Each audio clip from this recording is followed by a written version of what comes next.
கர்த்தாவே, யார் உம்முடைய கூடாரத்தில் தங்குவான்? யார் உம்முடைய பரிசுத்த பர்வதத்தில் நிலைத்திருப்பான்? உத்தமனாய் நடந்து நீதியை நடப்பித்து மனதார சத்தியத்தை பேசுகிறவன் தானே. ஆரம்ப ஜெபத்திற்காக எழுந்திருப்போம்.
கர்த்தரிடத்தில் ஒன்றை நான் கேட்டேன், அதையே நாடுவேன்.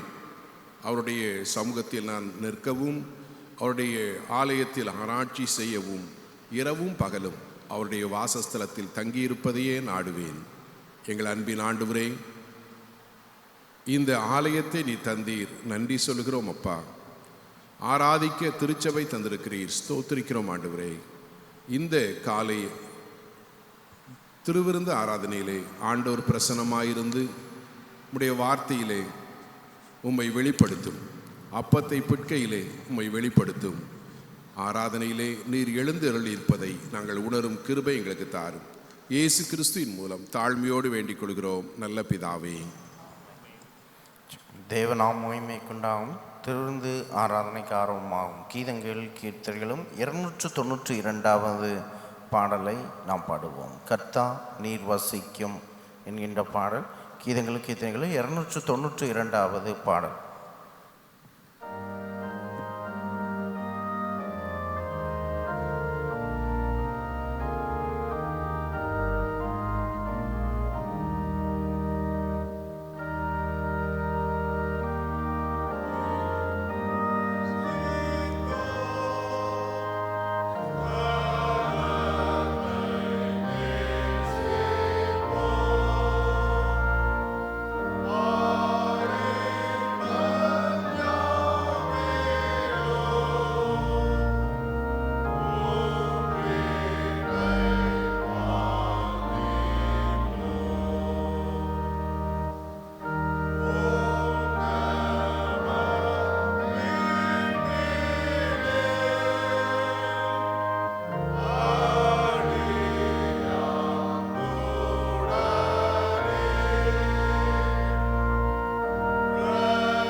Son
ஜெபம் பண்ண கடவோம். பரமண்டலங்களுக்கு எங்கள் பிதாவையும் நாம் பரிசுத்தப்படுவதாக, நம்முடைய ராட்சியம் வருவதாக, சித்தமரத்திலே செய்யப்படுவது போல பூமியிலையும் செய்யப்படுவதாக. அன்றைய அப்பத்தை எங்களுக்கு தாரும், எங்களுக்கு விரோதமாகிட்டும் சின்னால் மன்னிக்கிறது போல எங்கள் குற்றங்களை எங்களுக்கு மன்னியும். எங்கள் சோதனை பிரவேசிக்க பண்ணாமல் தீமின்னங்களை ரட்சித்துக் கொள்ளும். ராஜ்யம் வல்லமை மகிமையும் என்றென்னைக்கும் உடையவைகளே. ஆமேன். எல்லா இருதயங்களையும் எல்லா விருப்பங்களையும் எல்லா ரகசியங்களையும் அறிந்திருக்கிற சர்வ வல்லமையுள்ள தேவனே, நாங்கள் தேவனிடத்தில் பரிபூரணமாய் அன்பு கூறவும் முது பரிசுத்த நாமத்தை உத்தமமாய் மகிமைப்படுத்தவும் எங்கள் கர்த்தராகிய இயேசு கிறிஸ்து நிமித்தம் முது பரிசுத்த ஆவியின் ஏவுதலால் எங்கள் இருதயத்தின் சிந்தனைகளை சுத்தம் பண்ணியருளோம்.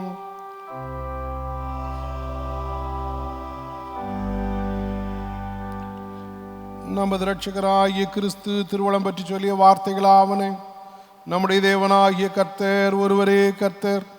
உன் தேவனாகிய கர்த்தரிடத்தில் உன் முழு இருதயத்தோடும் உன் முழு ஆத்மாவோடும் உன் முழு மனதோடும் உன் முழு பலத்தோடும் அன்பு கூறுவாயாக என்பதே பிரதான கற்பனை.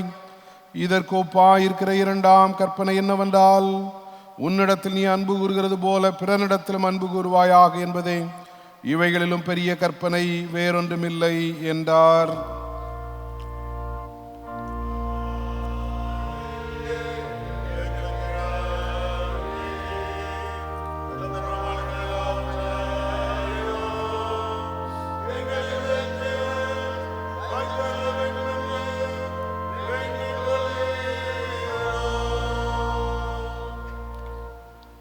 ஜெபம் பண்ண கடவோம். எல்லாம் வல்ல கர்த்தாவே, போற்றுதற்கரிய உம்முடைய திருமைந்தன் எருசலேம் தேவாலய பிரதிஷ்டை பண்டிகைக்கு சென்று அவ்விழாவை தூய்மைப்படுத்தினாரே, விண்ணிலிருந்து எங்கள் மேல் உமது அருள் வளத்தை பொழிந்தருளும். தூய்மையே உமது ஆலயத்திற்கு ஏற்ற அணியாகையால் நாங்கள் உமக்கு உகந்ததும் தூயதும் உயிருள்ளதுமான ஆலயமாக விளங்கச் செய்யும். உமது திருமைந்தனும் எங்கள் ஆண்டவருமான இயேசு கிறிஸ்துவின் மூலம் இந்த நன்மைக்காக மன்றாடி வேண்டுகிறோம்.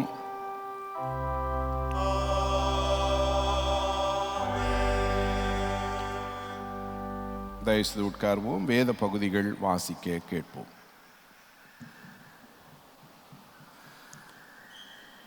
அப்போஸ்தலனாகிய பவுல் எபேசியருக்கு எழுதின நிருபம் 2ஆம் அதிகாரம் 12ஆம் வசனம் முதல் 22ஆம் வசனம் வரை அடங்கி இதனுடைய வார்த்தையை கேளுங்கள். எபேசியர் 2ஆம் அதிகாரம் 12ஆம் வசனம் முதல்.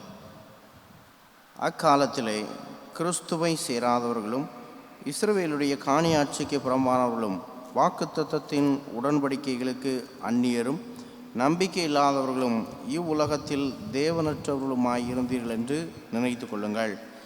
முன்னே தூரமாயிருந்த நீங்கள் இப்பொழுது கிறிஸ்து இயேசுவுக்குள் கிறிஸ்துவின் இரத்தத்தினாலே சமீபமானீர்கள்.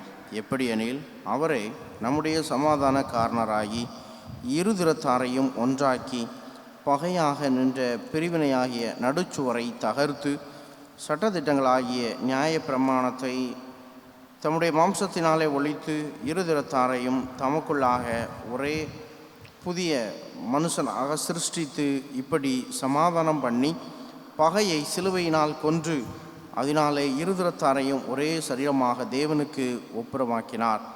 அல்லாமலும் அவர் வந்து தூரமாயிருந்த சமீபமாயிருந்த அவர்களுக்கும் சமாதானத்தை சுவிசேஷமாக அறிவித்தார். அந்தபடியே நாம் இருதிறத்தாரும் ஒரே ஆவியினாலே பிதாவினிடத்தில் சேரும் ஸ்லாக்கியத்தை அவர் மூலமாய் பெற்றிருக்கிறோம். ஆகையால் நீங்கள் இனி அந்நியரும் பரதேசிகளுமாயிராமல் பரிசுத்தவான்களுடைய ஒரே நகரத்தாரும் தேவனுடைய வீட்டாருமாய் இருந்து அப்போஸ்தலர் தீர்க்கதரிசிகள் என்பவருடைய அஸ்திபாரத்தின் மேல் கட்டப்பட்டவர்களுமாய் இருக்கிறீர்கள். அதற்கு இயேசு கிறிஸ்து தாமே மூலைக்கல்லாய் இருக்கிறார். அவர் மேல் மாளிகை முழுவதும் இசைவாய் இணைக்கப்பட்டு கர்த்தருக்குள் பரிசுத்த ஆலயமாக எழும்புகிறது. அவர் மேல் நீங்களும் ஆவியினாலே தேவனுடைய வாசஸ்தலமாக கூட்டி கட்டப்பட்டு வருகிறீர்கள். நிருப வாக்கியம் வாசித்து முடிந்தது.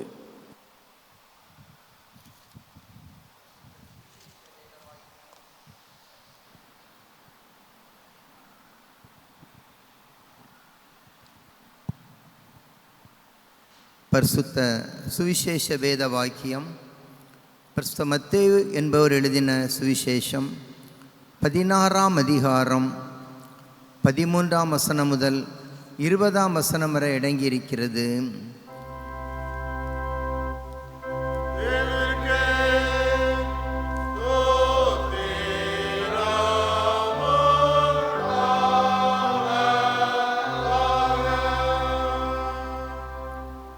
மத்தேயு 16ஆம் அதிகாரம் 13ஆம் வசனம். பின்பு இயேசு பிலிப்பு செசரியாவின் திசைகளில் வந்தபோது தம்முடைய சீஷரை நோக்கி, மனுஷகுமாரனாகிய என்னை ஜனங்கள் யார் என்று சொல்லுகிறார்கள் என்று கேட்டார். அதற்கு அவர்கள், சிலர் உம்மை யோவான் ஸ்நானகன் என்றும், சிலர் எலியா என்றும், வேறு சிலர் எரேமியா அல்லது தீர்க்கதரிசிகளில் ஒருவர் என்றும் சொல்லுகிறார்கள் என்றார்கள். அப்பொழுது அவர், நீங்கள் என்னை யார் என்று சொல்லுகிறீர்கள் என்று கேட்டார். சீமோன் பேதுரு பிரதியுத்தரமாக, நீர் ஜீவனுள்ள தேவனுடைய குமாரனாகிய கிறிஸ்து என்றான். இயேசு அவனை நோக்கி, யோனாவின் குமாரனாகிய சீமோனே, நீ பாக்கியவான், மாம்சமும் இரத்தமும் இதை உனக்கு வெளிப்படுத்தவில்லை, பரலோகத்தில் இருக்கிற என் பிதா இதை உனக்கு வெளிப்படுத்தினார். மேலும் நான் உனக்கு சொல்லுகிறேன், நீ பேதுருவாயிருக்கிறாய், இந்த கல்லின் மேல் என் சபையை கட்டுவேன், பாதாளத்தின் வாசல்கள் அதை மேற்கொள்வதில்லை. பரலோக ராஜ்யத்தின் திறவுகோல்களை நான் உனக்கு தருவேன். பூலோகத்திலே நீ கட்டுகிறது எதுவோ அது பரலோகத்திலும் கட்டப்பட்டிருக்கும், பூலோகத்திலே நீ கட்டவிழ்ப்பது எதுவோ அது பரலோகத்திலும் கட்டவிழ்க்கப்பட்டிருக்கும் என்றார். அப்பொழுது தாம் கிறிஸ்துவாகிய இயேசு என்று ஒருவருக்கும் சொல்லாதபடிக்கு தம்முடைய சீஷர்களுக்கு கட்டளையிட்டார். இது கிறிஸ்துவின் நற்செய்தி.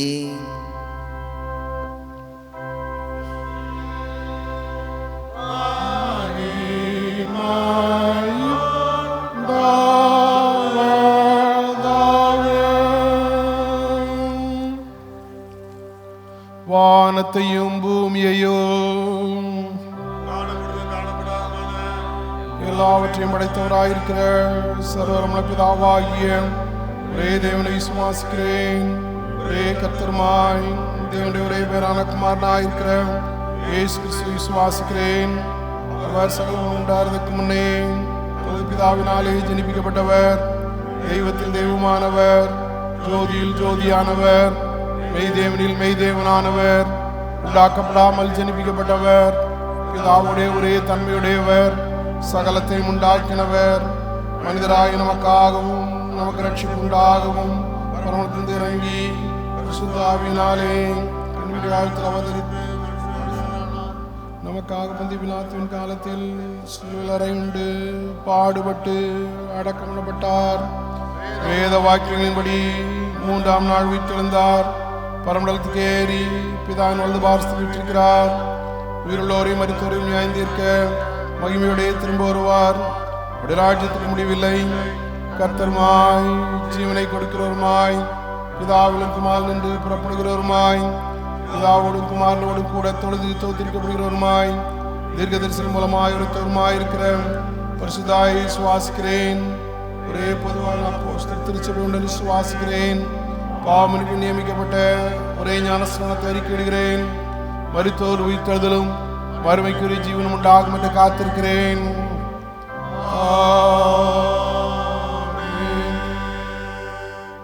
தயவுசெய்து உட்காருவோம்.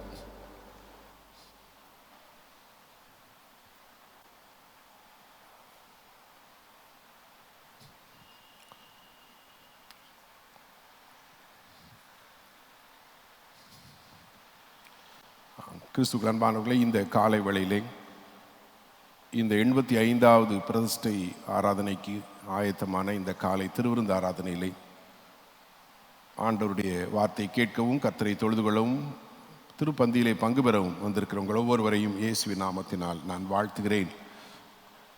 ஆண்டவர் தாமே இந்த பண்டிகையின் முழுமையான ஆசீர்வாதங்களை நமக்கு தருவாராக. இன்று வழக்கமாக நமக்கு வெள்ளிக்கிழமை மன்றாட்டு ஜெபம், 11 மணிலேருந்து 1 மணி வரை இருக்கும். இன்று 11 மணியிலிருந்து 12 மணி வரை ஒரு மணி நேரம் மாத்திரம் இருக்கும். ஜெபிக்க ஆர்வமுள்ள ஒவ்வொருவரும் நீங்கள் வந்து கலந்து கொள்ளலாம். மாலை 5:30 மணிக்கு நமக்கு பண்டிகை ஆராதனை இருக்கிறது. ஆகவே அந்த ஆராதனையிலே ப்ரொஃபஸர் டாக்டர் கிரிகரி பாஸ்கர் இறையியல் கல்லூரி பெங்களூரிலிருந்து வந்து அவர் ஆண்டவருடைய வார்த்தையை கொடுக்கிறார். அதிலேயும் நீங்கள் கலந்து கொள்ளுங்கள். அதை தொடர்ந்து நம்முடைய ஐக்கிய விருந்து, சபையாரின் ஐக்கிய விருந்து இருக்கிறது. அதிலேயும் ஏற்கனவே நீங்கள் உற்சாகமாக டோக்கன் வாங்கியிருக்கிறீர்கள். ஆண்டவர் ஸ்தோத்திரம். ஆகவே நீங்கள் அதில் கலந்து கொள்ள உங்களை அன்போடு கேட்டுக்கொள்கிறேன். அது மாத்திரமல்ல, நாளைக்கு மாதத்தின் முதலாம் நாள், ஆகவே சனிக்கிழமை நாளை காலையும் 5:30 மணிக்கு தூய திருவிருந்து ஆராதனை நடைபெறும். அதிலேயும் நீங்கள் கலந்து கொள்ளுங்கள். ஆண்டவர் நம்மை ஆசீர்வதித்து வழி நடத்துவாராக.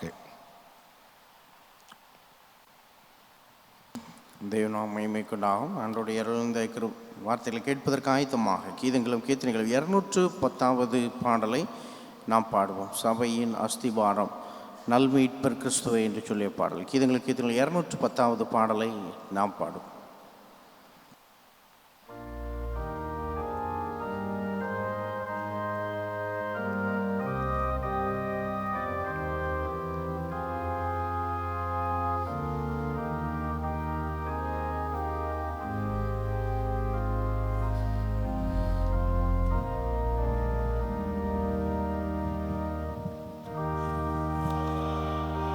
Amen.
எங்கள் அன்பின் ஆண்டவரே,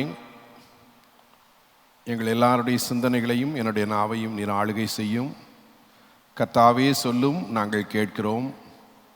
எம்மாவூருக்கு போன சீஷரோடு நீர் பேசின போது அவருடைய உள்ளம் கொழுந்து விட்டு எரிந்தது போல உம்மை நேசிக்கவும் உமக்காக வாழவும் எங்கள் உள்ளம் அனலூட்டப்பட அருள் தாரும். ஆண்டவரே, எங்களை தாழ்த்தி தருகிறோம். உம்மை எதிர்பார்த்து உம்முடைய வார்த்தைகளை கேட்கும்படியாக நாங்கள் வந்திருக்கிறோம். உம்முடைய வார்த்தையிலே உம்மை நீர் எங்களுக்கு வெளிப்படுத்தும். இயேசுவின் மூலம் கேட்கிறோம் பிதாவே, ஆமென். தயவுசெய்து உட்காருவோம். கிறிஸ்துவுக்குள் அன்பானவர்களே, இந்த ஆராதனையிலே சிறப்பாக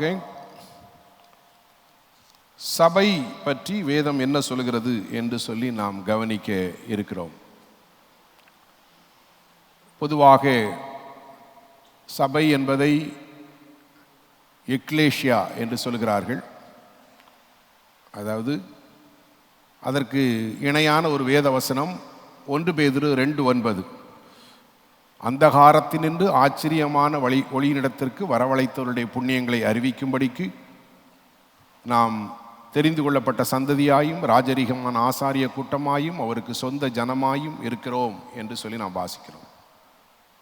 எக்லேஷியா என்றால், எக் என்றால் அவுட் என்று பொருள். அடுத்த வார்த்தை காலியோ என்றால் கால்ட் அவுட், வெளியே அழைக்கப்பட்ட கூட்டம். அதுதான் திருச்சபை என்பது. ஆகவே சபை என்பதை அதை மக்கள் கூட்டம் என்று புரிந்து கொள்வது மிக பொருத்தமானது. ஆராதிப்பதற்கு ஆண்டவர் நமக்கு அருமையான ஒரு ஆலயம் தந்திருக்கிறார். ஆனால் அந்த ஆலயத்தின் சிறப்பு என்னவென்றால், இங்கே கடவுளுடைய மக்கள் கூடி வருகிறார்கள். அவர்கள் நடுவிலே ஆண்டவர் பிரசன்னமாயிருக்கிறார் என்பது கட்டடம் என்பதை விட மிக முக்கியமான ஒன்று. கிறிஸ்துவுக்குள் அன்பானவர்களே, பரிசுத்த பவுல் இந்த சபையை குறித்து கொஞ்சம் கூடுதலாக அநேக காரியங்களை நமக்கு தூய ஆவியானவரால் கற்று தந்திருக்கிறார். ஆகவே இந்த வேதம் விசேஷமாக எபேசியர் நிருபத்திலே எப்படி திருச்சபையை அவர் விளக்குகிறார் என்று சொல்லி நாம் பார்க்க இருக்கிறோம். ஆண்டவர் அதன் வழியாக தம்மை நமக்கு வெளிப்படுத்துவாராக. முதலாவதாக நாம் வாசிக்க கேட்ட நிருப வாக்கியம் எபேசியர் 2ஆம் அதிகாரத்திலே 20, 21, 22 வசனங்களை நாம் எல்லாரும் சேர்ந்து வாசிப்போம். புதிய ஏற்பாட்டிலே பக்கம் 265, பக்கம் 265, எபேசியர் 2, 20, 21, 22. அப்போஸ்தலர் தீர்க்கதரிசிகள் என்பவருடைய அஸ்திபாரத்தின் மேல் கட்டப்பட்டவர்களாய் இருக்கிறீர்கள். அதற்கு இயேசு கிறிஸ்து தாமே மூலைக்கல்லாய் இருக்கிறார். அவர் மேல் மாளிகை முழுவதும் இசைவாய் இணைக்கப்பட்டு கர்த்தருக்குள் பரிசுத்த ஆலயமாக கட்டப்பட்டு எழும்புகிறது. அவர் மேல் நீங்கள் ஆவியினாலே தேவனுடைய வாசஸ்தலமாக கூட்டி கட்டப்பட்டு வருகிறீர்கள். பாருங்க, சர்ச் as a building, திருச்சபை என்பது ஒரு கட்டடம் என்று சொல்லி இங்கே மிக அழகாக சொல்கிறார். அந்த கட்டடத்திற்கு ஒரு மூலைக்கல், பிரதானமான ஒரு கல் இருக்கிறதாம். அது இயேசு. ஆகவே அதோடு இணைந்த கற்கள் அதெல்லாம் தீர்க்கதரிசிகள், அப்போஸ்தலர்கள். இவர்களெல்லாம் அந்த மூலைக்கல்லை சார்ந்து இணைந்து கட்டப்பட்டு கொண்டு வருகிறவர்கள் என்று சொல்லி சபை என்பதை he relates with the building. I think it's a metaphor to explain what church is. சபை என்பது ஒரு கட்டடத்திற்கு சமமானது என்று சொல்கிறார். அதற்கு மூலைக்கல், அதனுடைய பிரதான கல், அதை தாங்கி நிற்கும் கல் ஆண்டவராகி இயேசுதான். ஆகவே அதற்கு மேலே தீர்க்கதரிசிகள், அப்போஸ்தலர்கள், அவர்களால் இந்த திருச்சபை கட்டப்பட்டு கொண்டு வருகிறது என்று சொல்லி பரிசுத்த பவுல் சொல்கிறார். அன்பான ஆண்டவருடைய பிள்ளைகளே, திருச்சபையின் அஸ்திபாரம் இயேசுதான். இப்போ கூட நம்ம பாட்டு படித்தோம், சபையின் அஸ்திவாரம் நல் மீட்பர் கிறிஸ்துவே. அன்பானவர்களே, நான் வாசிக்க கேட்ட சுவிசேஷ வாக்கியத்திலே ஆண்டவராக இயேசு தாமே தம்முடைய சீஷரோடு பேசின ஒரு நிகழ்ச்சியை நாம் பார்க்கிறோம். மத்தேயு 16ஆம் அதிகாரத்திலே இயேசு சீஷர்களை பார்த்து கேட்கிறார், என்னை குறித்து மக்கள் என்ன சொல்கிறார்கள் என்று கேட்கிறார். இப்போ ஒன்னொன்று சொல்கிறாங்க. சிலர் எலியான்னு சொல்கிறாங்க, சிலர் எரேமியான்னு சொல்கிறாங்க, சிலர் தீர்க்கதரிசின்னு சொல்கிறாங்கன்னு சொல்லிவிட்டு, நீங்கள் என்ன யார் என்று சொல்லுகிறீர்கள் என்று சொன்ன உடனே பேதுரு சொல்கிறார், நீர் ஜீவனுள்ள தேவனுடைய குமாரனாகிய கிறிஸ்து என்று சொல்கிறார். அப்போ இயேசு சொல்கிறார், தொடர்ந்து நீங்கள் பார்த்தால், நீ பேதுருவாயிருக்கிறாய், இந்த கல்லின் மேல் என் சபையை கட்டுவேன் என்று சொல்கிறார். அன்பான கடவுளுடைய பிள்ளைகளே, பொதுவாக இந்த வசனத்தை சிலர் பேதுரு மேல் கடவுள் சபையை கட்டியிருக்கிறார் என்று புரிந்து கொள்கிறார்கள். ஆனால் நாம் எதை அடிப்படையாக வைத்திருக்கிறோம் என்று சொன்னால், நம்முடைய திருச்சபை நீர் ஜீவனுள்ள தேவனுடைய குமாரனாகிய கிறிஸ்து, அதுதான் திருச்சபையினுடைய அடித்தளம். ஆகவே இயேசு கிறிஸ்து மூலைக்கல், அவர் மேல் கட்டப்பட்ட ஒரு திருச்சபை. நீர் ஜீவனுள்ள தேவனுடைய குமாரனாகிய கிறிஸ்து. ஒவ்வொரு நாளும் எல்லா ஆராதனையிலேயும் நாம் விசுவாச பிரமாணத்தை சொல்கிறோம்.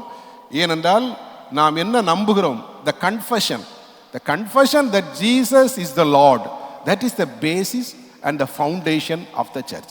இயேசுவே கிறிஸ்து, அவரே கர்த்தராகிய இயேசு கிறிஸ்து, அவர் ஜீவனுள்ள தேவனுடைய குமாரனாகிய கிறிஸ்து என்பதுதான் திருச்சபையினுடைய அடித்தளம். அன்பான ஆண்டவருடைய பிள்ளைகளே, ஆகவே திருச்சபை என்பது ஒரு அழகான ஒரு கட்டடம். அதற்கு அடிப்படை ஆண்டவராகிய இயேசு, அதன் மேலே அநேக தீர்க்கதரிசிகள், அப்போஸ்தலர்கள். ஒருவேளை நாம் வேத புத்தகத்திலே ஆதி திருச்சபையை எடுத்துக்கொண்டால் 12 அப்போஸ்தலர்கள் இருந்தார்கள், 70 பேர் இருந்தார்கள், பிறகு 120 பேர் இருந்தார்கள். இப்படி ஆண்டவர் காலங்களிலே ஊழியர்களை அனுப்பிக்கொண்டே இருக்கிறார். ஒருவேளை நம்முடைய திருச்சபையை நாம் எடுத்துக்கொண்டால், ஆரம்பத்திலே ஆண்டவர் கிளாரிந்த அம்மையா இருந்திருக்கிறாங்க, ஸ்வாட்ஸ் ஐயா அதுக்கு ஞான ஸ்நானம் கொடுத்துருக்கிறாங்க, பிறகு ரேனியஸ் வந்திருக்கிறார். இந்த பகுதி இடையங்குடியிலே அங்கே கால்டுவெல் கடவுளுடைய பணியை செய்திருக்கிறார். ஆமாம், அதே போல் எமி கார்மைக்கலம்மா தோனாவூரில் ஆண்டவருடைய வேலை செய்திருக்கிறார்கள். இப்படி ஆண்டவர் தம்முடைய இயேசு கிறிஸ்து தான் அஸ்திபாரம், அதன் மேல் மற்றவர்கள் கட்டி கொண்டிருக்கிறார்கள். அன்பான ஆண்டவருடைய பிள்ளைகளே, ஆகவே இந்த திருச்சபை என்பது ஒரு கட்டடத்திற்கு ஒப்பிடப்பட்டு சொல்லப்பட்டிருக்கிறது. இதைத்தான் இன்னும் கொஞ்சம் விளக்கமாக 1 கொரிந்தியர் 3ஆம் அதிகாரத்திலே பவுல் எழுதியிருக்கிறதையும் நாம் கவனிக்கலாம். அவர் என்ன சொல்கிறார் என்று பாருங்கள். 1 கொரிந்தியர் 3ஆம் அதிகாரம் 9ஆம் வசனத்திலே, நாங்கள் தேவனுக்கு உடன் வேலையாட்களாய் இருக்கிறோம். நீங்கள் 1 கொரிந்தியர் 3:9, நீங்கள் தேவனுடைய பண்ணையும் தேவனுடைய மாளிகையுமாய் இருக்கிறீர்கள். எனக்கு அளிக்கப்பட்ட தேவ கிருபையின்படி புத்தியுள்ள சிற்பாசாரியை போல அஸ்திபாரம் போட்டேன், வேறொருவன் அதன் மேல் கட்டுகிறான், அவனவன் தான் அதன் மேல் இன்னவிதமாய் கட்டுகிறான் என்று பார்க்க கடவன். பவுல் கொரிந்து சபைக்கு எழுதுகிறார், இயேசுவாகிய அஸ்திபாரத்தை நான் போட்டிருக்கிறேன், அதன் மேல் பலர் அப்பல்லோ மற்றவங்கெல்லாம் கட்டுறாங்க, ஆனால் உறுதியாக கட்டணும் அப்படின்னு சொல்லிட்டு எப்படியெல்லாம் கட்டுகிறார்கள் என்று சொல்கிறார். சிலர் பொன்னால் கட்டுகிறார்கள், சிலர் வெள்ளியால் கட்டுகிறார்கள், சிலர் மரத்தால் கட்டுகிறார்கள், சிலர் புல்லால் கட்டுகிறார்கள். அக்கினியானது அதை பரிசோதிக்கும் அப்படின்னு சொல்றார். அக்கினி என்பது திருச்சபைக்கு வருகிற சோதனைகள். ஆகவே அந்த உபதேசம் ஸ்ட்ராங் அல்லன்னா அதெல்லாம் எரிக்கப்பட்டு போகும். ஆனால் கடவுளுக்குள்ளே உறுதியாய் கட்டப்பட்டவர்கள் தொடர்கிறார்கள். மற்றவர்கள் ஒருவேளை இடைக்காலத்திலே பின்வாங்கி போய்விடுகிறார்கள் என்று சொல்லி நாம் பார்க்கிறோம். அன்பானவர்களே, ஆகவே இங்கே திருச்சபை என்பது ஒரு கட்டடம் என்று சொல்கிறார். இந்த கட்டடத்தை பற்றி சொல்லும்போது தேவாலயத்தை அவர் ஞாபகப்படுத்துகிறார். அதை தான் 1 கொரிந்தியர் 3ஆம் அதிகாரத்திலே இவ்வாறு நாம் வாசிக்கிறோம், நீங்கள் தேவனுடைய ஆலயமாயிருக்கிறீர்கள் என்றும் தேவனுடைய ஆவி உங்களில் வாசமாயிருக்கிறீர்கள் என்றும் அறியீர்களா? ஒருவன் தேவனுடைய ஆலயத்தை கெடுத்தால் அவனை தேவன் கெடுப்பார். தேவனுடைய ஆலயம் பரிசுத்தமாயிருக்கிறது, நீங்களே அந்த ஆலயம். பொதுவாக நாம் இந்த வசனத்தை தனிநபர்கள் கடவுளுடைய ஆலயம் என்பதற்கு நாம் பயன்படுத்துவோம். தனிநபர்கள் மாத்திரமல்ல, தேவனுடைய மக்களாகிய நாம் எல்லாம் கூடி வருகிறோமே, நாம் எல்லாம் சேர்ந்து ஆலயம் என்று சொல்லலாம். ஆகவே இங்கே பரிசுத்த பவுல் என்ன சொல்கிறார்? இயேசு அஸ்திபாரம், அதன் பிறகு அப்போஸ்தலர்கள், தீர்க்கதரிசிகள், ஆண்டவரால் அனுப்பப்பட்ட மிஷினரிகள், இவைகளின் மேல் திருச்சபை கட்டப்பட்டிருக்கிறது. இது ஒரு கட்டடத்திற்கு சமமாக இருக்கிறது. இங்கே கடவுளுடைய வல்லமை இருக்கிறது. The power of God flows through the church. தேவ வல்லமை திருச்சபையின் வழியாக மக்களுக்கும் உலகத்திற்கும் கடந்து செல்கிறது. அன்பானவர்களே, அதனால் தான் இயேசு சொன்னார், என் நாமத்தினால் 2-3 பேர் எங்கே கூடி இருக்கிறீர்களோ அங்கே அவர்கள் நடுவிலே நான் இருக்கிறேன் என்று சொன்னார். ஆகவே கடவுளுடைய பிள்ளைகளாக நாம் மொத்தமாக கூடி வந்து கர்த்தரை ஆராதிக்கும் போது நமது நடுவிலே தூய ஆவியானவர், த பவர் ஆஃப் கிரைஸ்ட், இயேசு கிறிஸ்துவினுடைய வல்லமை, பரிசுத்த ஆவியானவர் நம்முடைய நடுவிலே கடந்து வருகிறார். அன்பானவர்களே, அந்த வல்லமை இந்த உலகத்திற்கும் இங்கே வந்து கொண்டிருக்கிறவர்களுக்கும் it is communicated through the church. ஆகவே இங்கே பவுல் சொல்வது தான், இயேசு அஸ்திபாரம், அதன் மேல் அப்போஸ்தலர்கள், தீர்க்கதரிசிகள். ஆகவே திருச்சபை மக்கள் கூடி வரும்போது நீங்கள் தேவனுடைய ஆலயமாய் இருக்கிறீர்கள். தனி நபர்களாக மாத்திரம் நாம் தேவனுடைய ஆலயம் அல்ல, நாம் எல்லாரும் மொத்தமாய் சேர்ந்து கடவுளுடைய ஆலயம். நாம் கூடி வந்து ஆண்டவரை நோக்கி கூப்பிடும் போது ஆண்டவர் அற்புதமான பதில்களை நமக்கு தருகிறார். நாம் வாசித்திருக்கிறோம், அப்போஸ்தலர் 12ஆம் அதிகாரத்திலே சபையார் கூடி ஜெபித்த போது சிறைச்சாலையின் கதவுகள் அசைந்தது என்று நாம் வாசிக்கிறோம். பேதுரு கை விலங்கிடப்பட்டு கால் மாட்டப்பட்டு அங்கே சிறைச்சாலையில் இருந்த பேதுரு, பூமி அசைந்தது. பேதுரு அங்கிருந்து வெளியே ஆண்டவருடைய துணையினால் விசேஷமாய் அந்த தேவதூதர்களால் அவர் வெளியே கொண்டு வரப்பட்டார் என்று சொல்லி நாம் பார்க்கிறோம். அவருடைய கை கால்களில் உள்ளவைகள் எல்லாம் கலந்து விழுந்தது, அவர் வெளியே வந்தார் என்று பார்க்கிறோம். திருச்சபை மக்கள் கூடி நாம் ஜெபிக்கும் போது ஆண்டவருடைய வல்லமை நம்முடைய நடுவிலே அது செயல்படுகிறது என்பதை வேதம் நமக்கு சொல்கிறது. மத்தேயு 18ஆம் அதிகாரம் 19வது வசனம் இப்படி சொல்கிறது, அல்லாமலும் உங்களில் 2 பேர் தாங்கள் வேண்டிக் கொள்கிற எந்த காரியத்தை குறித்தாகிலும் பூமியிலே ஒருமனப்பட்டிருந்தால் பரலோகத்தில் இருக்கிற என் பிதாவினால் அது உங்களுக்கு உண்டாகும் என்று சொல்லப்பட்டிருக்கிறது. ஆகவே திருச்சபை என்பது கட்டடம். மக்கள் கூடி வரும்போது அதன் வழியாக கடவுளுடைய வல்லமை வெளிப்படுகிறது. ஒரு முறை பக்கத்தில் இன்னொரு ஆலயத்திலே நான் இருக்கும்போது ஒரு சுகமளிக்கும் ஆராதனை முடிந்தவுடனே ஒரு சிலர் நின்று பேசி கொண்டிருந்தார்கள். அப்பொழுது ஒரு 35 அல்லது 40 வயது உள்ள ஒரு ஆண்மகன், ஒரு குடும்ப தலைவர் அங்கே கூடியிருந்தவங்கிட்ட அழுதுகிட்டே வந்தார். அவர் சொன்னார், என்னுடைய பிள்ளை சின்ன குழந்தை, மேபி 1 வயது தாண்டாத ஒரு குழந்தை, மிகவும் சுகமீனமாக பக்கத்தில் ஜிஹெச்சில் நாங்கள் சேர்த்துருக்கோம். மேலெல்லாம் அந்த தோல்லாம் மாறி ஒரு மாதிரி ப்ளூ கலராக இருக்குது. மருத்துவர் வந்து இந்த பிள்ளை பிழைக்கிறது கஷ்டம், ஒரு நாள் கழித்து தான் நாங்கள் சொல்ல முடியும் அப்படின்னு சொன்னாங்க. ரொம்ப நாளைக்கு பிறகு பிறந்த ஒரு குழந்தை, ஆகவே அதை நாங்கள் இழந்து விடுவோமோ அப்படின்னு சொல்லி நான் அந்த சிலுவையை பார்த்த உடனே நான் ஓடி வந்தேன், இங்கே வந்து ஜெபம் பண்ணுவோம் அப்படின்னு சொல்லி. சங்கரங்கோயில் பக்கத்தில் ஒரு பகுதியை சேர்ந்தவன் நான் என்று சொன்னார். அப்போது 2-3 பேர் நின்று கொண்டிருந்தார்கள், நானும் நின்று பேசி கொண்டிருந்தேன். அவர் அழுத உடனே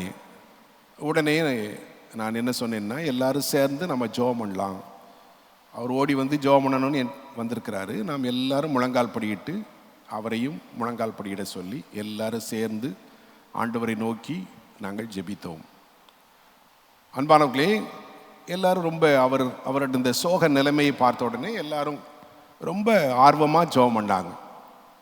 ஜெபம் பண்ணி முடித்த உடனே எனக்கு ஒரு புதிய நம்பிக்கை கிடைத்தது. நான் அவரிடத்திலே சொன்னேன், சுகமாயிட்டுன்னா அந்த ஆளை சங்கரங்கோயிலை பார்த்து போயிடக்கூடாது, கட்டாயமாக இந்த கோயிலில் வந்து ஏசப்பா சுகமாக்குனார் அப்படின்னு சொல்லிட்டு போவீங்களா அப்படின்னு. சரியா அப்படின்னு சொல்லிட்டு போயிட்டார்.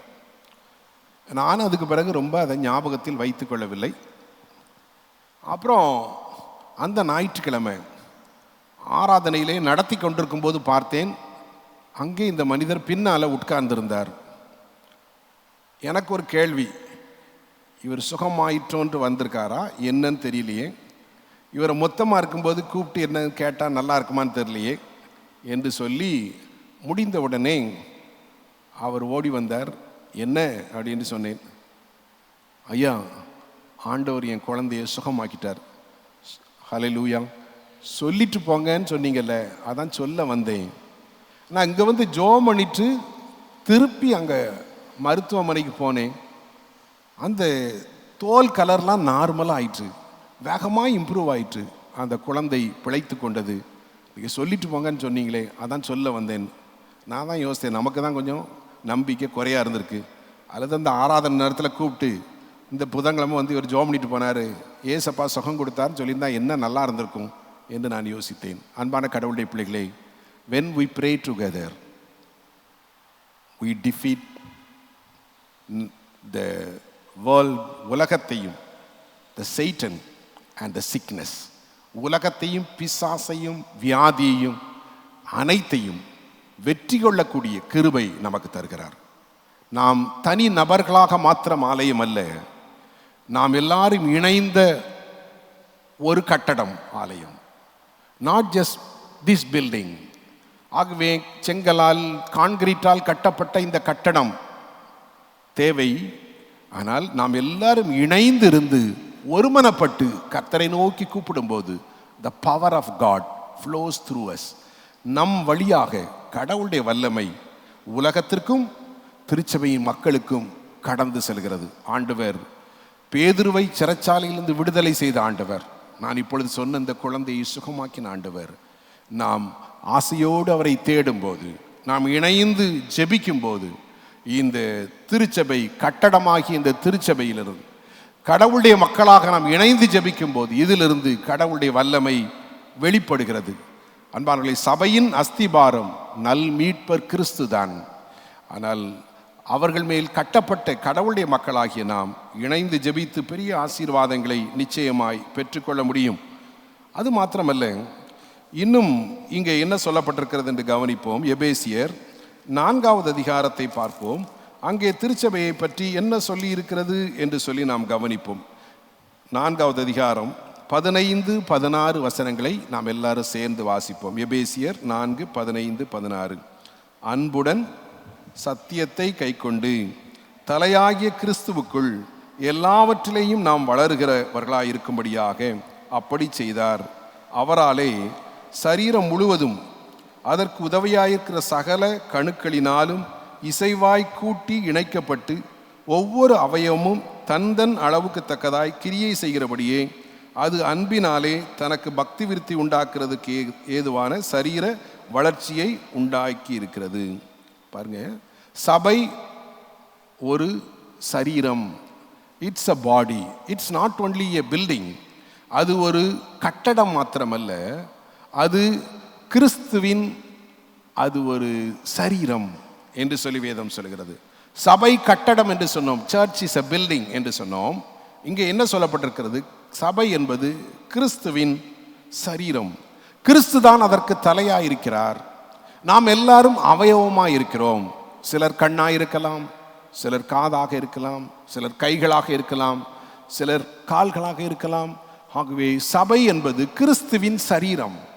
அதனால்தான் பவுல் வந்து கிறிஸ்தவர்களை சிறைப்படுத்துவதற்காக போகும்போது இயேசு சொன்னார், நீ துன்பப்படுத்துகிற இயேசு நானே என்று சொன்னார். ஏனென்றால் சபை கிறிஸ்துவின் சரீரம். இந்த சபையிலே யார் யார் சபையின் இந்த அன்பிற்கு, ஐக்கியத்திற்கு, சபையின் வளர்ச்சிக்கு இடையூறாக இருக்கிறார்களோ, தே பெர்சிக்யூட் ஜீசஸ். அவர்கள் இயேசுவை துன்பப்படுத்துகிறார்கள். இல்லையா அன்பானவர்களே? ஆகவே சபை என்பது வெறு கட்டடம் மாத்திரமல்ல, அதற்கு அஸ்திபாரம் இயேசு என்று சொன்னோம். சபை என்பது கிறிஸ்துவின் சரீரம். தலை வந்து இயேசு கிறிஸ்து. நாம் எல்லாரும் அவயவங்களாக இருக்கிறோம். ஆகவே தான் இயேசு பவுலிடத்திலே சொன்னார், நீ துன்பப்படுத்துகிற இயேசு நானே. ஸ்தேவானை ஏற்கனவே கொலை பண்ணியாச்சு, ஏராளமான பேர் சிறையில் அடைச்சாச்சு. இப்பொழுதும் நீ மறுபடியும் ஒரு கூட்டம் கிறிஸ்தவர்களை அழிப்பதற்காக சென்று கொண்டிருக்கிறாய். நீ துன்பப்படுத்துகிற இயேசு நானே என்று சொன்னார். அன்பான ஆண்டவருடைய பிள்ளைகளே, ஆகவே சபை என்பது கடவுளுடைய சரீரம் என்பதை மிக அதிகமாக விளக்கும் ஒரு பகுதி என்னவென்றால் 1 கொரிந்தியர் 12ஆம் அதிகாரத்திலே சபை என்பது கடவுளுடைய சரீரம் என்று சொல்லி மிக அழகாக பரிசுத்த பவுல் சொல்லி இருக்கிறதை நாம் பார்க்கிறோம். 1 கொரிந்தியர் 12:27 நீங்கள் கிறிஸ்துவின் சரீரமாயும் தனித்தனியே அவயவங்களாகவும் இருக்கிறீர்கள். Church is the body of Christ. Church is not only building, but it is also the body of the church. கடவுளுடைய சரீரம் என்று சொல்லும்போது கிறிஸ்து தலையாக இருக்கிறார், நாம் எல்லாம் சரீரத்தின் அவயவங்களாக இருக்கிறோம் என்று சொல்லும்போது என்ன பொருள் என்று அதுக்கு முன்னால சொல்லப்பட்டிருக்கிறது பாருங்கள். அதில் we need one another. நான் சபையில் நான் நினச்சதெல்லாம் செய்ய முடியும், அப்படி இல்லை. I need you, you need me. அப்படியே ஒருவருக்கு ஒருவர் தேவை. இங்கே அழகாக பரிசுத்த பவுல் எழுதுகிறார். 15வது வசனம் பாருங்க. காலானது நான் கையாயிராதபடியினால் நான் சரீரத்தின் அவயவம் அல்லவென்றால் அதனாலே அது சரீரத்தின் அவயவமாய் இராதோ. பாருங்க பாருங்க. சரீரம் முழுவதும் கண்ணானால் செவி எங்கே? அது முழுவதும் செவியானால் மோப்பம் எங்கே? ஸோ சரீரத்தில் ஒவ்வொரு அவயமும் ஒரு அற்புதமான ஒன்று. ஒவ்வொன்றும் நமக்கு தேவைப்படுது இல்லையா? ஒவ்வொன்றும் நமக்கு தேவைப்படுது. ஆகவே திருச்சபையிலே அங்கமாயிருக்கிற ஒவ்வொருவரும் இந்த திருச்சபைக்கு தேவை. நாம் ஒருவரை ஒருவர் சார்ந்து வாழ்வது தான் திருச்சபை. இஷ்டம் போல வாழ்வதல்ல. எனக்கு இது இஷ்டம் அதனால இதுதான் செய்யணும், அப்படி இல்லை. we depend on one another. சரீரத்தின் ஒவ்வொரு அவயவமும் எவ்வளவு முக்கியங்கிறது அது இல்லாமல் இருக்கும்போது தான் தெரியும். பாருங்க, அது செயல்படாமல் இருக்கும்போது தெரியும். ஒரு முறை ஒரு கிராமத்திலே நாங்கள் கடவுளுடைய வேலை செய்தோம். நான் வாலிபனாக இருக்கும்போது அங்கேருந்து ஒருத்தரை என்கிட்ட அனுப்பியிருந்தாங்க, என்னுடைய நண்பர்கள். அவருக்கு கொஞ்சம் ட்ரீட்மெண்ட்டுக்கு நீங்கள் ஹெல்ப் பண்ணுங்க அப்படின்னு சொல்லி. அவர் டவல் எடுத்து இப்படி மூடிக்கிட்டு வந்தார். என்ன ஆச்சு அப்படின்னு கேட்டேன். டவல் எப்படி திறந்தா என்ன ஆச்சுன்னா, இந்த உதட்டுடைய கீழ்ப்பகுதி இதை காணும். இதுல இருந்து அப்படியே கோலாவா வடிஞ்சுக்கிட்டே இருக்கு. என்ன ஆச்சுன்னா 2 பேர் சண்டை போட்டிருக்காங்க. ஒருத்தன் என்ன செய்யட்டான்னா கடிச்சு இதை எடுத்துட்டான். அப்பந்தான் தெரிஞ்சு இந்த பார்ட்டி இவ்வளவு முக்கியம்னு எனக்கு தெரியவே செய்யாது. இந்த உதட்டு இருக்கே, I never understood this is so important. காது கேட்கலன்னா நமக்கு தெரியும், பக்கத்தில் காது கேளாத ஒரு பள்ளி இருக்குது. கண் தெரியலன்னா தெரியும், பிளைண்ட் ஸ்கூல் இருக்குது. இதில் இந்த உதடு இவ்வளோ போர்ஷன் இவ்வளோ இம்பார்ட்டனா அப்படின்னு தெரியாது நமக்கு. இது இல்லை, அப்படியே கோலா வளைஞ்சிக்கிட்டே இருக்குது. அவர் இதை வச்சு இப்படி பிடிச்சிக்கிட்டே இருக்காரு. என்னன்னு கேட்டேன். இல்லையா, திடீர்னு கோவம் சண்டை போட்டோம். இந்த பார்ட்டை அவன் கடிச்சு எடுத்துட்டான். பிறகு ஜிஹெச்சுக்கு அவரை அழைத்துட்டு போய் ஒரு பிளாஸ்டிக் சர்ஜரி பண்ணி எங்கேருந்து தோலெல்லாம் எடுத்து போட்டு அவரை அனுப்பினோம். அன்பானவர்களே, ஆகவே ஒவ்வொன்றும் முக்கியம். பாருங்க, நீ தேவையில்லை. No it's not that. திருச்சபையில் யாரும் தேவையில்லைன்ட்டு இல்லை. Everybody is needed. ஒவ்வொருவரும் தேவை. கண்ணுக்கு கண் சொல்ல முடியாது மூக்குன்னு தேவையில்லைன்னு சொல்லி. ஏன் கண்ணாடி போடுறவங்களுக்கு மூக்கு இல்லைன்னா கண்ணு போடுறது கஷ்டம் இல்லை, கான்டாக்ட் லென்ஸ் தான் வேணும். பிறகு இப்படி கண்ணாடி போட முடியாது, இப்படி கீழே விழுந்துடும். For everybody you need the another person. ஒவ்வொருவருக்கும் இன்னொருவர் தேவை. நான் மாத்திரம் இருக்கலாம் அப்படி இல்லை, நம்ம எல்லாரும் ஒருவருக்கு ஒருவர் தேவை. திருச்சபை என்பது கடவுளுடைய சரீரம். மிக அழகாக அவர் எழுதுகிறார். அதுக்கு பிறகு நீங்கள் அதில் தொடர்ந்து நீங்கள் வாசித்தீங்கன்னா 23வது வசனத்தில் பாருங்க, மேலும் சரீர அவயவங்களிலே கனவீனமாய் காணப்படுவதற்கு அதிக கனம் உண்டாயிருக்கும். அப்படின்னா திருச்சபையில் we respect one another. நாம் ஒருவரை ஒருவர் கனப்படுத்துகிறோம் இல்லையா? கனம் பண்ணுவதில் முந்திக் கொள்ளுங்கள். இல்லை, அவர் அப்படி போறார், நான் இப்படி போறேன், அப்படி இல்லை. we honor one another, we respect one another. அன்பானவர்களே, திருச்சபை என்பது நாம் கடவுளுடைய சரீரமாக இருக்கிறோம். நாம் ஒருவருக்கு ஒருவர் தேவை. ஒவ்வொருவரும் அடுத்தவருக்கு தேவை. நாம் பார்க்கிற ஒவ்வொருவரும் நமக்கு தேவை. அது மாத்திரமல்ல, நாம் ஒருவரை ஒருவர் கனம் பண்ணி வாழ்கிறோம். அது திருச்சபை. அது மாத்திரம் இல்லை, 26 பாருங்க, ஆதலால் ஒரு அவயவம் பாடுபட்டால் எல்லா அவயவங்களும் கூட பாடுபடும். we sympathize one another.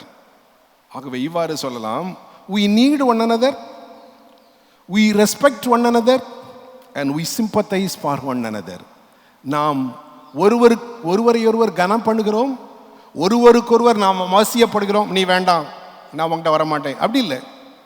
உனக்கு எனக்கு எந்த தொடர்பும் கிடையாது, அப்படி இல்லை. we need one another. we all have skills. நாம் எல்லாரையும் ஆண்டவர் ஒரு சிலரை கண்ணை வச்சிருக்காரு, சிலரை கையை வச்சிருக்கிறாரு, சிலரை வாயை வச்சிருக்கிறாரு. we need one another. we respect one another. நாம் கடவுளுடைய சாயலாக படைக்கப்பட்ட இயேசுவின் இரத்தத்தால் கழுவப்பட்ட ஒவ்வொரு மனிதனையும் மதிக்கிறோம். we respect one another, we help one another, we sympathize. ஒருத்தர் பாடுபட்டா எல்லாரும் சேர்ந்து பாடுபடுகிறோம், ஒருத்தர் கஷ்டம் வந்தா எல்லாரும் சேர்ந்து கஷ்டப்படுறோம். அன்பானவர்களே, இதுதான் திருச்சபை என்று சொல்லி இங்கே பரிசுத்த பவுல் எழுதியிருக்கிறார். அன்பான கடவுளுடைய பிள்ளைகளே, ஆகவே இந்த திருச்சபை, இப்படிப்பட்ட ஒரு திருச்சபையிலே இங்கே 1 கொரிந்தியர் 3 பார்த்தோம் இல்லையா, அங்கே ஒருவன் தேவனுடைய ஆலயத்தை கெடுத்தால் தேவன் அதை கெடுப்பார், அங்கே ஆவியானவர் வாசம் பண்ணுகிறார் என்று சொல்கிறபடியினால் இவ்வாறு சொல்லலாம். கிறிஸ்து தலை என்று சொல்லும்போது church, Jesus is the ruler. இங்கே யாரும் ரூலர் கிடையாது. ஐயர்வாழ்ல சேகர தலைவர், பெரிய தலைவர் ஒன்றும் இல்லை. Jesus Christ is the ruler. இயேசு தான் ரூலர். இந்த கல்லின் மேல் என் சபை, நாமெல்லாம் ஏன் சபை ஓன் சபைன்னு சொல்லும்போது இயேசு சொல்றார் என் சபைன்னு சொல்றார். Jesus is the ruler. அவர் தான் தலை. He will deal things. அவர் டீல் பண்ணிக்கிடுவார். நாம முடிஞ்ச அளவுக்கு, ஒரு லிமிட் தானே, ஓரளவுக்கு நாம செய்யலாம். அதுக்கு மேலே we leave it to the Lord. ஆண்டவர் பார்த்து கொள்வார். இல்லை, அதுக்கு மேலே நம்ம ஒன்றும் ரொம்ப சிரமப்பட வேண்டியில்லை இல்லையா. சில நேரம் எல்லாத்தையும் நாங்கள் சபையே மாற்றிடுவோம்னு சொல்லி கடைசியில் நாம தான் மாறிடுவோம், நம்முடைய தரத்திலிருந்து குறைந்து போய்விடுவோம். அன்பான ஆண்டவருடைய பிள்ளைகளே, we do our best. நம்மால் இயன்றதை செய்கிறோம். ஒருவரை ஒருவர் மதிக்கிறோம், ஒருவருக்கு ஒருவர் உதவியாக இருக்கிறோம், ஒருவரை ஒருவர் கனம் பண்ணுகிறோம். then we leave it to that because Jesus is the ruler. ஒவ்வொரு நாளும் இயேசுதான் தலைவர், இயேசுதான் நிர்வாகி, இயேசுதான் எல்லாம் என்பதிலே நாம் கவனமாக இருப்பது எவ்வளவு சிறப்பானது அன்பானவர்களே. ஏனென்றால் ஆண்டவர் தம்முடைய சபைக்காக வைராக்கிய வாஞ்சியாக இருக்கிறார். Jesus rules the church. ஆண்டவர் சபையை நிர்வகிக்கிறார். ஒவ்வொரு நாளும் இந்த திருவிருந்து ஆராதனை நடத்தும் போது பொதுவாக அந்த கப் சர்வ் பண்ண முன்னால நான் குறிந்து ஆண்டவருக்கு சொல்வது, ஆண்டவரே நீங்கள் தான் நிர்வாகி, you are the chairman of this church, take care. ஆண்டவரே, இப்போ நான் இந்த கம்யூனியன் சர்வ் பண்ண போகிறேன்ப்பா, நீங்கள் தான் சேர்மன், நீங்கள் நடத்துங்க இந்த திருச்சபையை. எனக்கு தெரியாத ஆண்டவரே, you are the church, you shed your blood. நாம் அப்போஸ்தலர் 20:28 இந்த திருச்சபையை எப்படி ஆண்டவர் சம்பாதித்தார் என்று சொல்லி வேதம் சொல்கிறது. அப்போஸ்தலர் 20:28 ஆகையால் உங்களை குறித்தும் தேவன் தம்முடைய சுய ரத்தத்தினால் சம்பாதித்து கொண்ட உமது சபையை மேய்ப்பதற்கு பரிசுத்த ஆவி உங்களை கண்காணிகளாக வைத்த மந்தை முழுவதையும் குறித்து எச்சரிக்கையாயிருங்கள். ஆண்டவரே, நீர் உம்முடைய ரத்தத்தினால் சம்பாதித்த திருச்சபை, நீர் உம்முடைய காயத்தினால் குணமாக்க விரும்பும் ஒரு திருச்சபை. நீங்க தான் தலைவர் ஆண்டவரே. இந்த இடத்துல நிற்க ஒரு பாக்கியம் தந்திருக்கிறீங்க, அவ்வளவுதான். You are the chairman, you shed your blood. வேதம் சொல்லுகிறது, எபேசியர் 2 நாம் வாசிக்க கேட்ட பகுதியிலே பார்க்கிறோம், பகையை சிலுவையினால் கொன்று இருதரத்தாரையும் ஒன்றாக்கினார் என்று சொல்லி. அன்று இருதரத்தார் என்றால் யார்? கிரேக்கர். யூதர்கள் அல்லாதவர்கள். யூதர்கள் எப்பொழுதுமே யூதர்கள் அல்லாதவர்களை குறைவாக நினைத்தார்கள். இவங்கெல்லாம் புறஜாதிகள் என்று யோசித்தார்கள். ஆகவே தான் எபேசியர்கள் நிருபத்திலே பரிசுத்த பவுல் இவ்வாறு சொல்கிறதை நாம் பார்க்கிறோம். வாசிக்க கேட்ட பகுதியிலே, எப்படி எனில் அவரே சமாதானக்காரனராகி இருதரத்தாரையும் ஒன்றாக்கி பகையாய்ந்த பிரிவினையை நடுச்சுவரை தகர்த்து, 16வது வசனம் பாருங்க, பகையை சிலுவையினால் கொன்று அதனால் இருதரத்தாரையும் ஒரே சரீரமாக தேவனுக்கு ஒப்புரவாக்கினார் என்று எழுதுகிறார். அன்பானவர்களே, எபேசியர் 2:16. ஆகவே this search belongs to Christ. இது இயேசுவுக்கு சொந்தமான திருச்சபை. இங்கே ultimate decision maker is Christ. இங்கே முழுவதுமான தீர்மானம் எடுப்பவர் அவர்தான். பல விதங்களிலே பலர் வந்து போகலாம், பலர் பல காரியங்களை செய்யலாம், ஆனால் the ultimate decision maker is Christ. God rules the church. I cannot rule the church. This church belongs to Jesus Christ because he shed his blood for this church. இந்த திருச்சபை இயேசுவுக்கு சொந்தமான திருச்சபை. ஏனென்றால் அவர் தம்முடைய இரத்தத்தை இந்த திருச்சபைக்காக சிந்தி இருக்கிறார். அதுதான் பரிசுத்த நற்கருணை ஆராதனை. அன்பான ஆண்டவருடைய பிள்ளைகளே, ஆகவே இந்த திருச்சபை குறித்த காரியத்தில் எப்பொழுதுமே நாம் சற்று கவனமாக உணர்வோடு இருப்பது மிக முக்கியமாகும். ஒரு சின்ன கோயில், சின்ன ஆலயம். நான் ஏற்கனவே இருந்த சேகரத்தில் இருக்குது. அங்கே ஒரு பெரிய கண்ணாடி, முகம் பார்க்குற கண்ணாடி மாட்டிருந்துச்சு. உடனே நான் ஒரு நாள் யோசித்தேன், இந்த முகம் பார்க்குற கண்ணாடி இந்த சர்ச்சில் உள்ள, அது வெஸ்ட்ரியில் இல்லை, உள்ள ஒரு பெரிய நீளமாக கண்ணாடி இவ்வளோத்துக்கு பார்க்கலாம், கண்ணாடி மாட்டிருந்துச்சு. மொத்தத்தில் 20 பேர் தான் வருவாங்க அந்த கோயிலில். நான் நிறைய நேரம் உட்காந்து அப்படி சண்டே கிளாஸ் நடத்துகிற மாதிரி தான் நடத்துவேன். இதில் இவ்வளோ பெரிய கண்ணாடி எதுக்கு? இந்த உபதேசியாக இருக்குது, இங்கே வந்த பிறகும் தலைச்சிவனுன்னு ரொம்ப ஆசையாக இருக்குது போல, அப்படி யோசித்தேன் நான். உடனே சரி இதை கேட்டுடலாம், அது என்னதான்ட்டு அப்படின்னு சொல்லி ஒரு இளம் வயதுள்ள ஒருவர் இருந்தார் அங்கே, ஒரு 30 வயசு கல்யாணமானவர் தானா. அவரை கூப்பிட்டு, தம்பி உங்களுக்கு இவ்வளோ பெரிய கண்ணாடி தேவையா, ஏன் இந்த கண்ணாடி எங்கே வச்சுருக்கீங்க அப்படின்னு கேட்டேன். ஐயோ ஐயா இது ஒரு பெரிய கதை என்னார். என்ன கதைடான்னு. அப்போ அவர் சொன்னார், வேற ஒன்றும் இல்லை, ஒரு நாள் ஒருத்தர் இந்த கண்ணாடியை வாங்கிட்டு வந்து இங்கே மாட்டணும் கோயில்னாரு. அவர் கிறிஸ்தவர் கிடையாது. ஏன் இந்த கண்ணாடி, இவ்வளோ பெரிய முகம் பார்க்குற கண்ணாடி, இவ்வளோ நீள கண்ணாடி இங்கே மாட்டணும்னு கேட்டேன். வேற ஒன்றும் இல்லை, என்னைக்கோ ஒரு நாள் கோபத்தில் ஒரு கல் எடுத்து பின்னால் எரிஞ்சிட்டாராம். அது முன்னால் உள்ள ஆல்டரில் உள்ள கண்ணாடி உடஞ்சி போயிட்டான்.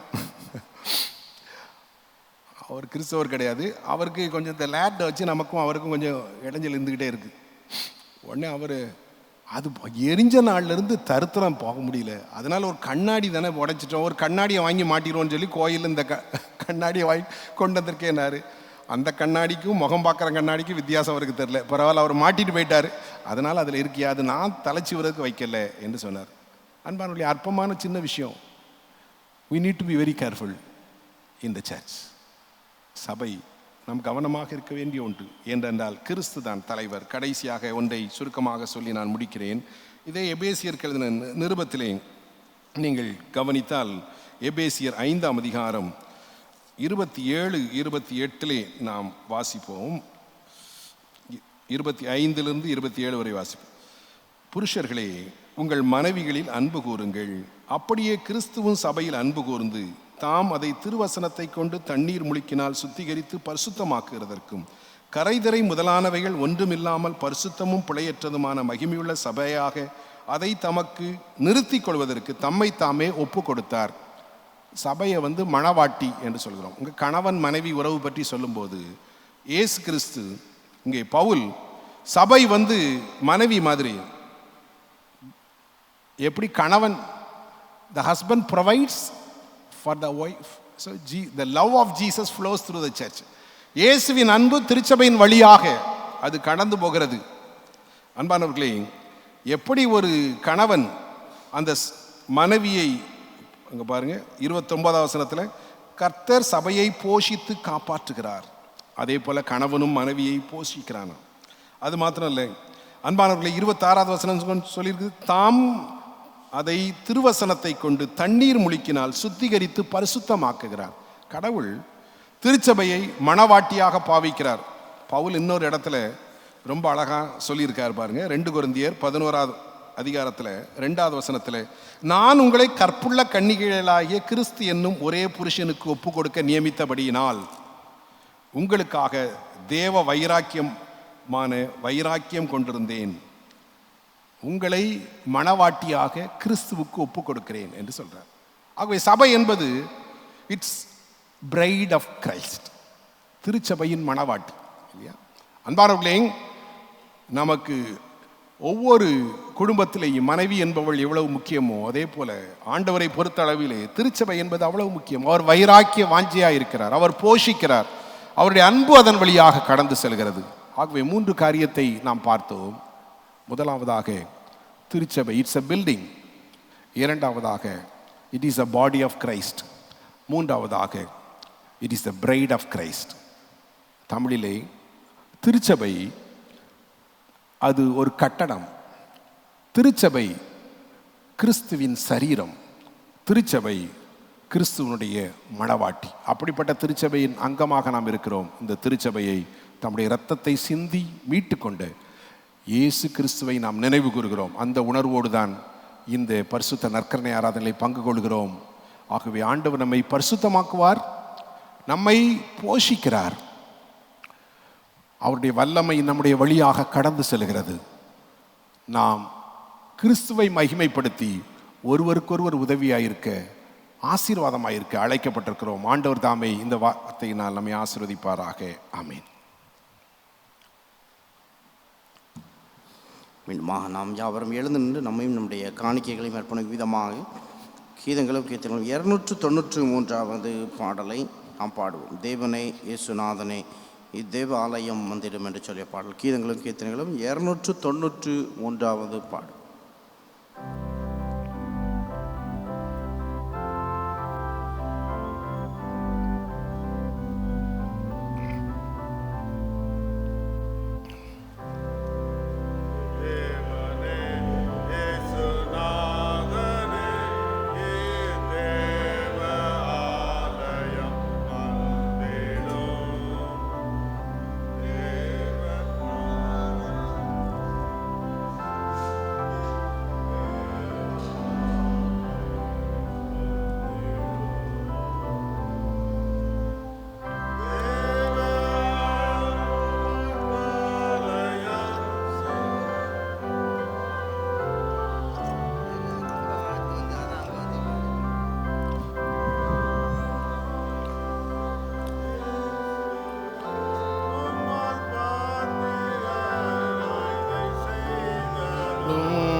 தேவனே இயேசுநாதனே தேவ ஆலயம் வந்திடும்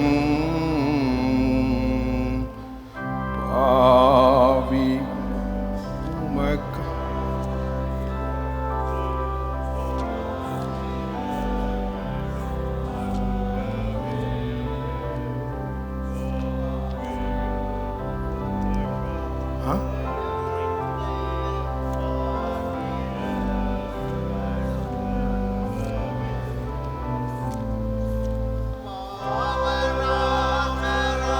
இயேசுவே உம்மால் இதை செய்தனர் பாவனா சேராம் இயேசுவே உம்மால் இதை செய்தனர் இயேசுநாதனே தேவ ஆலயம் வந்திடும்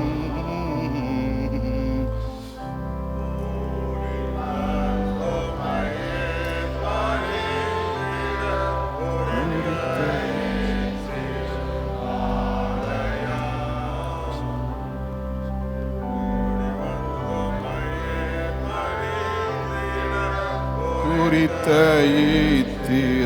இத்திருவாலயம்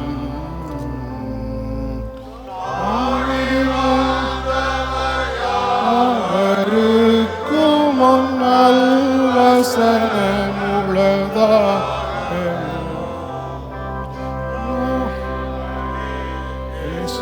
இயேசுநாதனே தேவ ஆலயம் வந்திடும் தேவனே உமக்கான ஆலயம் பாவியின் சிறு நெஞ்சமே தேவனே உமக்கான ஆலயம் பாவியின் திரு நெஞ்சமே பாவம் யாவையும் நீக்கிய சிறு தேவ ஆலயம் ஆக்கிடும் பாவம் யாவையும் நீக்கிய சிறு தேவ ஆலயம் ஆக்கிடும் தேவனே இயேசுநாதனே தேவ ஆலயம் வந்திடும். ஜெபம் செய்வோம். நம்மையும் நம்முடைய காணிக்கைகளையும் ஆண்டவருடைய கரத்தில் அர்ப்பணிப்போம். தந்தையே, அனைத்தும் உடையது, நாங்களும் உடையவர்கள். அன்பு அடையாளமாக, அர்ப்பணிப்பு அடையாளமாக கொடுத்திருக்க அந்த காணிக்கையும் கொடுத்த எங்களையும் கர்த்தர் ஏற்றுக்கொள்ளுங்க.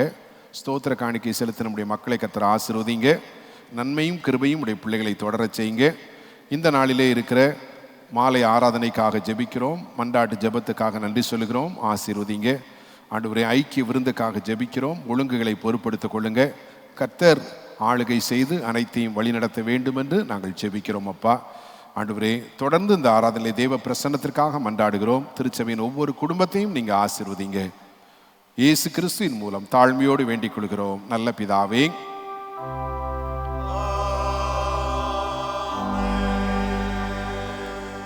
அமைதியாக நம்முடைய பாவங்களை நாம் அறிக்கையிடுவோம். சிந்தையால், பார்வையால், சொல்லால், செயலால் கர்த்தருக்கு பிரியமில்லாமல் செய்த தவறுகளை ஆண்டவர் மன்னிக்கும்படி ஜெபிப்போம். தேவனே, பாவியாகி என் மேல் கிருபையாயிரும் என்ற பாவ அறிக்கை ஜெபத்தை 3 முறை சேர்ந்து சொல்லுவோம். தேவனே, பாவியாகி என் மேல் கிருபையாயிரும். தேவனே, பாவியாகி என் மேல் கிருபையாயிரும். தேவனே, பாவியாகி என் மேல் கிருபையாயிரும். இயேசு கிறிஸ்துவின் ரத்தம் சகல பாவங்களையும் நீக்கி நம்மை சுத்திகரிக்கும். மேற்குக்கும் கிழக்குக்கும் எவ்வளவு தூரமோ அவ்வளவு தூரமாய் அவர் நம்முடைய பாவங்களை நம்மை விட்டு விலக்கினார். நம்முடைய பரமபிதாவாகிய சர்வ வல்லமையுள்ள கடவுள் உத்தம மனஸ்தாபத்தோடும் உண்மையான விசுவாசத்தோடும் தம்மிடத்தில் மனம் திரும்பி தங்கள் சகோதர சகோதரிகளின் குற்றங்களை மன்னிக்கிற யாவருக்கும் பாவங்களை மன்னித்து விமோசனம் செய்கிறார். அவர் நம்முடைய பாவங்களை நமக்கு மன்னித்து எல்லா நியாயத்தை நீக்கி நம்மை சுத்திகரித்து சகல உண்மையிலும் நம்மை உறுதிப்படுத்தி நிலைநிறுத்தி நித்திய ஜீவகரையில் சேர்ப்பாராக.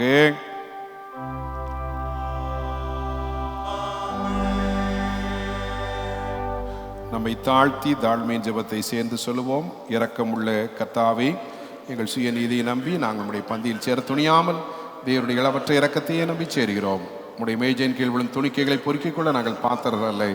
ஆனாலும் தேவரீர் எப்பொழுதும் இரக்கஞ்செயல் லட்சணமுடைய மாறாத ஆண்டவராயிருக்கிறீர்.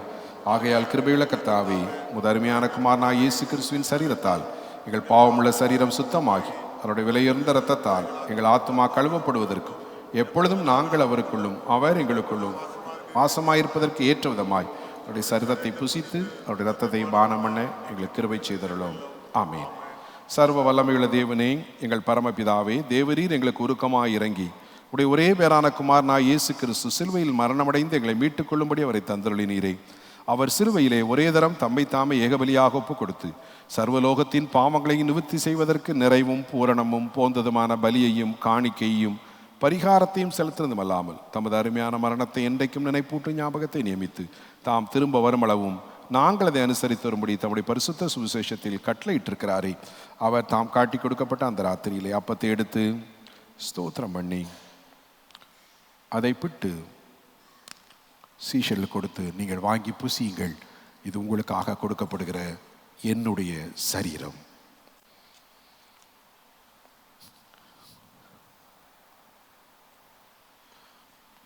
என்னை நினைவு கூறும்படி இதை செய்யுங்கள் என்றார். அப்படியே போஜனம் பண்ணின பின்பு அவர் பாத்திரத்தையும் எடுத்து ஸ்தோத்திரம் பண்ணி சீஷர்களுக்கு கொடுத்து, நீங்கள் எல்லாரும் இதிலே பானம் பண்ணுங்கள், இது பாவ மன்னிப்பு உண்டாகும்படி உங்களுக்காகவும் அநேகருக்காகவும் சிந்தப்படுகிற புது உடன்படிக்கைக்குரிய என்னுடைய இரத்தமாய் இருக்கிறது.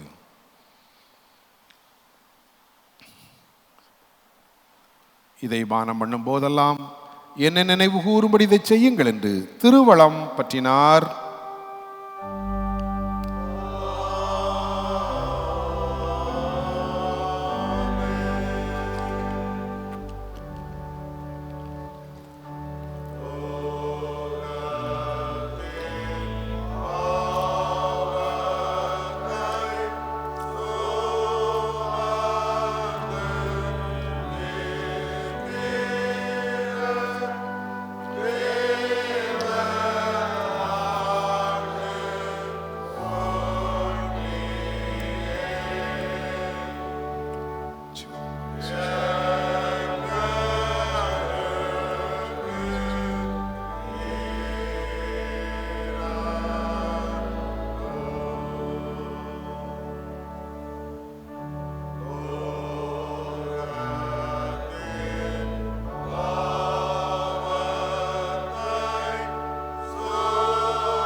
ஜெபம் பண்ண கடவோம்.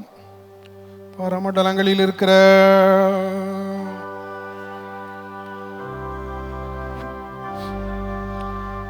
மரணத்திலே செய்யப்படுவது போல உங்களையும் செய்யப்படுவதாக. அன்றைகளை அப்பத்தை எங்களுக்கு இன்று தாரும். விரோதமாய் குற்றம் செய்தால் மன்னிக்கிறது போல எங்கள் குற்றங்களை எங்களுக்கு மன்னியும். சோதனை பிரவேசிக்க பண்ணாமல் தீமை எங்களை ரட்சித்துக் கொள்ளும். ராஜ்யம் வல்லமையும் மகிமையும் என்னென்றைக்கும் உடையவைகளே. ஆமென். கிறிஸ்துவின் சரீரம் இரத்தம் ஆகிய சாக்கிரமத்தை பெற்றுக்கொண்ட நாம் நன்றி சொல்லுவோம். என் ஆத்மாவே கர்த்தரை ஸ்தோத்திரி, என் முழுமே பரிசுத்த நாமத்தை ஸ்தோத்திரி. என் ஆத்மாவே கர்த்தரை ஸ்தோத்திரி, கர்த்தர் செய்த சகல உபகாரங்களையும் மறவாதே. ஆமீன்.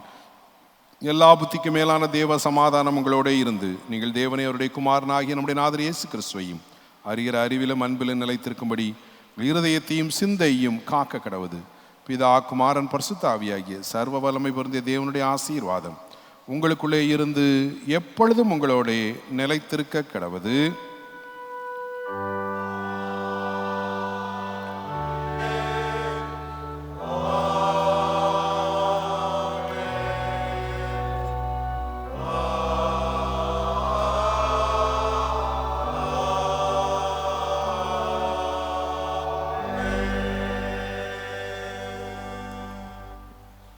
நிறைவு கீதமாக நாம் யாவரும் எழுந்து நின்று கீதங்களும் கீர்த்தனைகளும் 40வது பாடலிலே 1 மற்றும் 5வது கவிகளை நாம் பாடுவோம்.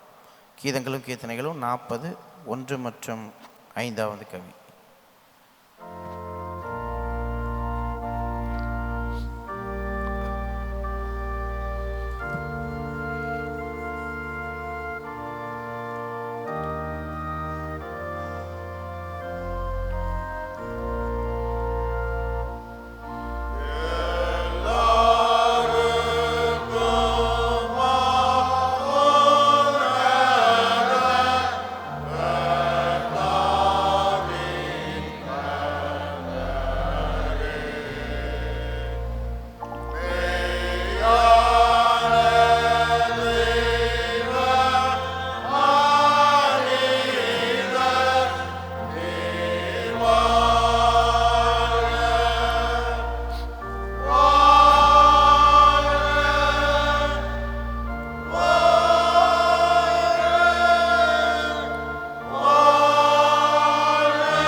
இது கர்த்தர் உண்டு பண்ணிய நாள், இதிலே களிகூர்ந்து மகிழ கடவோம். நம்முடைய கர்த்தராகிய இயேசு கிறிஸ்துவின் நாமத்தினாலே நமக்கு ஜெயம் கொடுக்கிற தேவனுக்கு ஸ்தோத்திரம். கர்த்தர் உங்களோடு இருப்பாராக.